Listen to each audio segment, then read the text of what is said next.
আপনারা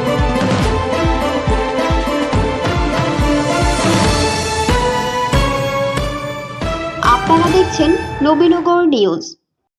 নির্বাচন ব্যবস্থাকে সংস্কার করে তারপরে নির্বাচন দিন। এখন পর্যন্ত শুধু প্রধান কার্যালয়ের মূল ব্যক্তি পরিবর্তন হয়েছে, কিন্তু তার নিচে যারা আছে তারা এখনো পরিবর্তন হয়নি। তারা শেখ হাসিনার দূষর, তাই তারা তাদের লক্ষ্য বাস্তবায়নে কাজ করবে বলে মন্তব্য করেছেন বাংলাদেশ জামায়াতে ইসলামী কেন্দ্রীয় মজলিসের শুরা ও কর্মপরিষদ সদস্য মোহাম্মদ আব্দুল জব্বার।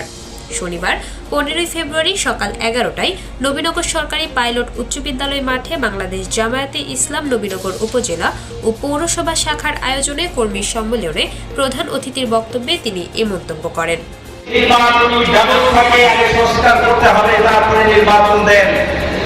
এখনো পর্যন্ত নির্বাচন সেই প্রধান কার্যালয়ের মূল ব্যক্তি চেঞ্জ হয়েছে, কিন্তু তার নিচে যারা আছে স্টেপ বাই স্টেপ, এরপরে বিভাগীয় জায়গাগুলোতে রয়েছে, জেলা পর্যায়ে রয়েছে, উপজেলা পর্যায়ে যারা রয়েছে নির্বাচনের সাথে রিলেটেড, তারা কি পরিবর্তন হয়েছে?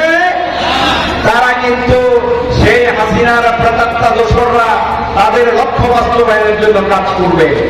মোহাম্মদ আব্দুল জব্বার বলেন, প্রশাসনের স্তরে স্তরে যারা ঘাপটি মেরে আছে তারা নানা ধরনের দোষে অভিযুক্ত। তাদেরকে আর প্রশাসনে রাখা ঠিক হবে না। তাদের অপরাধ চিহ্নিত করে আইনের আওতায় আনতে হবে এবং অনতিবিলম্বে তাদের অপসারণ করে নির্বাচন কমিশনকে পুরোদমে ঢেলে সাজাতে হবে। তিনি আরও বলেন, ক্ষমতাচ্যুত ফ্যাসিস্ট আওয়ামী লীগ সরকার বিগত 3টি নির্বাচনে আমাদেরকে তিলে তিলে কষ্ট দিয়েছে। আমরা এর বিচার চাই।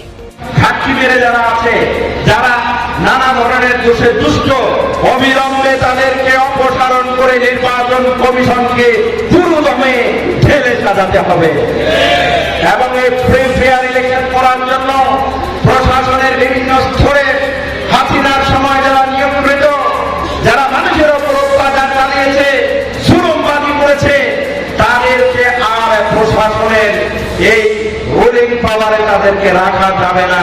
তাদের অন্যায় চিহ্নিত করে তাদেরকে আইনের আওতায় এবং শাস্তির আওতায় নিয়ে আসতে হবে, কারণ বিগত 3টি নির্বাচনে তিলে তিলে আমাদেরকে তারা কষ্ট দিয়েছে।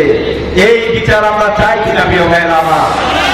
বাংলাদেশ জামায়াতে ইসলামী নবীনগর পৌরসভা শাখার আমির মোহাম্মদ মুখলেসুর রহমানের সভাপতিত্বে কর্মী সভায় বিশেষ অতিথি হিসেবে বক্তব্য রাখেন কেন্দ্রীয় মজলিসে শুরা সদস্য বীর মুক্তিযোদ্ধা আব্দুস সাত্তার, কাজী নজরুল ইসলাম খাদেম ও মোহাম্মদ গুলাম ফারুক, বাংলাদেশ লয়ার্স কাউন্সিলের সিনিয়র সহসভাপতি অ্যাডভোকেট আব্দুল বাতিন, বাংলাদেশ ইসলামী ছাত্র শিবির চট্টগ্রাম বিশ্ববিদ্যালয় শাখার সাবেক সভাপতি মোহাম্মদ মেজবাহ উদ্দিন নাইম।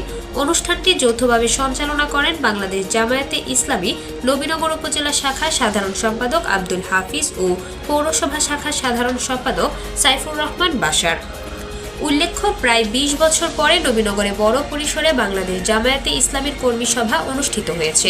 এতে পৌরসভা সহ উপজেলার 21টি ইউনিয়নের কয়েক হাজার নেতাকর্মীরা স্বতঃস্ফূর্তভাবে অংশগ্রহণ করেন। নবীনগর থেকে নিজস্ব প্রতিনিধি কাউসার আলমের পাঠানো তথ্যচিত্রে নবীনগর নিউজ।